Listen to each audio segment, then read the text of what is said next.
ಅರಸರುಗಳ ಮೊದಲನೆಯ ಗ್ರಂಥದಿಂದ ವಾಚನ. ಅಧ್ಯಾಯ 10. ಸೊಲೊಮೋನನ ದರ್ಶನಕ್ಕೆ ಬಂದ ಶಬದ ರಾಣಿ. ಸರ್ವೇಶ್ವರನ ನಾಮ ಮಹತ್ತಿನಿಂದ ಸೊಲೊಮೋನನ ಕೀರ್ತಿ ಹರಡಿತು. ಇದನ್ನು ಕೇಳಿ ಶಬದ ರಾಣಿ ಅವನನ್ನು ಒಗಟುಗಳಿಂದ ಪರೀಕ್ಷಿಸುವುದಕ್ಕೆ ಬಂದಳು. ಆಕೆ ಸುಗಂಧ ದ್ರವ್ಯ, ಅಪರಿಮಿತವಾದ ಬಂಗಾರ, ರತ್ನ ಇವುಗಳನ್ನು ಒಂಟೆಗಳ ಮೇಲೆ ಹೇರಿಸಿಕೊಂಡು ಮಹಾಪರಿವಾರದೊಡನೆ ಜೆರೂಸಲೇಮಿಗೆ ಬಂದಳು. ತನ್ನ ಮನಸ್ಸಿನಲ್ಲಿ ಗೊತ್ತು ಮಾಡಿಕೊಂಡಿದ್ದ ಎಲ್ಲ ವಿಷಯಗಳನ್ನು ಕುರಿತು ಸೊಲೊಮೋನನೊಡನೆ ಸಂಭಾಷಿಸಿದಳು. ಸೊಲೊಮೋನನು ಆಕೆ ಎಲ್ಲ ಪ್ರಶ್ನೆಗಳಿಗೆ ಉತ್ತರ ಕೊಟ್ಟನು. ಅರಸನಿಗೆ ಬಿಡಿಸಲು ಕ್ಲಿಷ್ಟವಾದ ಒಗಟು ಒಂದೂ ಇರಲಿಲ್ಲ. ಶಬದ ರಾಣಿ ಸೊಲೊಮೋನನ ಹಲವಿಧವಾದ ಜ್ಞಾನೋಕ್ತಿಗಳನ್ನು ಕೇಳಿದಳು. ಅವನು ಕಟ್ಟಿಸಿದ ಅರಮನೆ, ಅವನ ಭೋಜನ ಪೀಠದ ಆಹಾರ, ಆ ಪೀಠದ ಸುತ್ತಲಿರುವ ಉದ್ಯೋಗಸ್ಥರ ಆಸನಗಳು, ಅವನ ಪರಿಚಾರಕರ ಸೇವಾಕ್ರಮ, ಅವರ ಉಡುಪುಗಳು, ಅವರ ಪಾನಕಗಳು ಇವುಗಳನ್ನು ಹಾಗೂ ಸರ್ವೇಶ್ವರನ ಆಲಯದಲ್ಲಿ ಅವನು ಸಮರ್ಪಿಸುತ್ತಿದ್ದ ದಹನ ಬಲಿಗಳನ್ನು ನೋಡಿದಳು. ಇವುಗಳಿಂದ ಆಶ್ಚರ್ಯಚಕಿತಳಾಗಿ, ನಾನು ನನ್ನ ದೇಶದಲ್ಲಿ ನಿಮ್ಮ ಜ್ಞಾನವನ್ನು ಸಾಧನೆಗಳನ್ನು ಕುರಿತು ಕೇಳಿದ್ದು ಸತ್ಯವಾಗಿದೆ. ನಾನಾಗಿ ಇಲ್ಲಿಗೆ ಬಂದು ಕಣ್ಣಾರೆ ನೋಡುವುದಕ್ಕೆ ಮೊದಲು ಜನರು ಹೇಳಿದ ಸುದ್ದಿಯನ್ನು ನಂಬಲಿಲ್ಲ. ಈಗ ನೋಡಿದರೆ ನಿಮ್ಮ ಜ್ಞಾನ ವೈಭವಗಳು ನಾನು ಕೇಳಿದ್ದಕ್ಕಿಂತ ಮಿಗಿಲಾಗಿವೆ. ಜನರು ನನಗೆ ಇದರಲ್ಲಿ ಅರ್ಧವನ್ನಾದರೂ ವರದಿ ಮಾಡಿರಲಿಲ್ಲ. ನಿಮ್ಮ ಪ್ರಜೆಗಳು ಭಾಗ್ಯವಂತರು.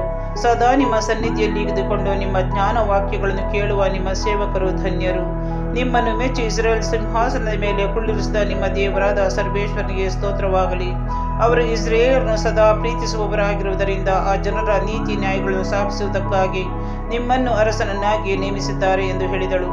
ಆಕೆ ಅರಸನಿಗೆ 4,000 ಕಿಲೋಗ್ರಾಂಗೂ ಹೆಚ್ಚು ಬಂಗಾರವನ್ನು, ಅಪರಿಮಿತವಾದ ಸುಗಂಧ ದ್ರವ್ಯವನ್ನು ಹಾಗೂ ರತ್ನಗಳನ್ನು ಕೊಟ್ಟಳು.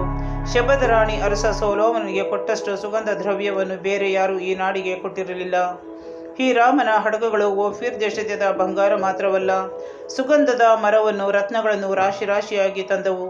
ಅರಸನು ಸುಗಂಧದ ಮರದಿಂದ ದೇವಾಲಯಕ್ಕೆ ಹಾಗೂ ಅರಮನೆಗಳಿಗೆ ಮೆಟ್ಟಲುಗಳನ್ನು, ವಾದ್ಯಗಾರರಿಗಾಗಿ ಕಿನ್ನರಿಗಳನ್ನು ಹಾಗೂ ಸ್ವರ ಮಂಡಲಗಳನ್ನು ಮಾಡಿಸಿದನು.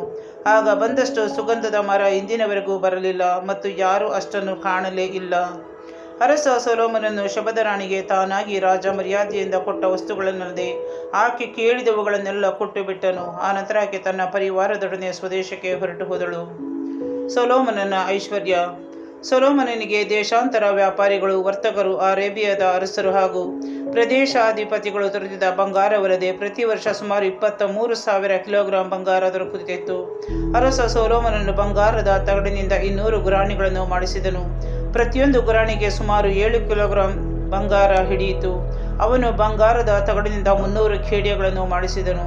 ಪ್ರತಿಯೊಂದು ಖೇಡ್ಯಕ್ಕೆ 2 ಕಿಲೋಗ್ರಾಂ ಬಂಗಾರ ಹಿಡಿಯಿತು. ಇವುಗಳನ್ನು ಲೆಬನೋನಿನ ತೋಪು ಎನಿಸಿಕೊಳ್ಳುವ ಮಂದಿರದಲ್ಲಿ ಇರಿಸಿದನು. ಇದಲ್ಲದೆ ಅರಸನು ದೊಡ್ಡದಾದ ಒಂದು ದಂತ ಸಿಂಹಾಸನವನ್ನು ಮಾಡಿಸಿ ಅದನ್ನು ಚೊಕ್ಕ ಬಂಗಾರದ ತಗಡಿನಿಂದ ಹೊದಿಸಿದನು. ಅದಕ್ಕೆ 6 ಮೆಟ್ಟಲುಗಳಿದ್ದವು. ಅದರ ಹಿಂಭಾಗದ ತುದಿ ಚಕ್ರಾಕಾರವಾಗಿತ್ತು. ಆಸನಕ್ಕೆ 2 ಕೈಗಳು, ಅವುಗಳ ಹತ್ತಿರ 2 ಸಿಂಹಗಳು ಇದ್ದವು. 6 ಮೆಟ್ಟಲುಗಳ 2 ಕಡೆಗಳಲ್ಲೂ ಒಟ್ಟು 12 ಸಿಂಹಗಳು ನಿಂತಿದ್ದವು. ಇಂಥ ಸಿಂಹಾಸನವು ಬೇರೆ ಯಾವ ರಾಜ್ಯದಲ್ಲಿಯೂ ಇರಲಿಲ್ಲ. ಅರಸ ಸೊಲೊಮೋನನ ಎಲ್ಲ ಪಾನ ಪಾತ್ರೆಗಳು ಬಂಗಾರದವುಗಳು. ಲೆಬನೋನಿನ ತೋಪು ಎನಿಸಿಕೊಳ್ಳುವ ಮಂದಿರದ ಸಾಮಾನುಗಳು ಚೊಕ್ಕ ಬಂಗಾರದವುಗಳು. ಸೊಲೊಮೋನನ ಕಾಲದಲ್ಲಿ ಬೆಳ್ಳಿಗೆ ಬೆಲೆ ಇರಲಿಲ್ಲ. ಆದುದರಿಂದ ಅವನಲ್ಲಿ ಬೆಳ್ಳಿಯ ಸಾಮಾನು ಒಂದಾದರೂ ಕಾಣಿಸಲಿಲ್ಲ. ಹೀರಾಮನ ನಾವೆಗಳ ಜೊತೆಯಲ್ಲಿ ಸೊಲೊಮೋನನ ತಾರ್ಷೀಷ್ ಹಡಗುಗಳಿಗೂ ಹೋಗಿ 3 ವರ್ಷಕ್ಕೊಮ್ಮೆ ಬಂಗಾರ, ಬೆಳ್ಳಿ, ದಂತ, ಕಪಿ, ನವಿಲು ಇವುಗಳನ್ನು ತರುತ್ತಿದ್ದವು. ಈ ಪ್ರಕಾರ ಅರಸನಾದ ಸೊಲೊಮೋನನು ಐಶ್ವರ್ಯದಲ್ಲಿಯೂ ಜ್ಞಾನದಲ್ಲಿಯೂ ಭೂಲೋಕದೆಲ್ಲ ಅರಸರಿಗಿಂತ ಮಿಗಿಲಾಗಿದ್ದನು. ಭೂಲೋಕದವರೆಲ್ಲರೂ ದೇವರು ಅವನಿಗೆ ಅನುಗ್ರಹಿಸಿದ್ದ ಜ್ಞಾನ ವಾಕ್ಯಗಳನ್ನು ಕೇಳುವುದಕ್ಕಾಗಿ ಅವನ ದರ್ಶನಕ್ಕೆ ಬರುತ್ತಿದ್ದರು.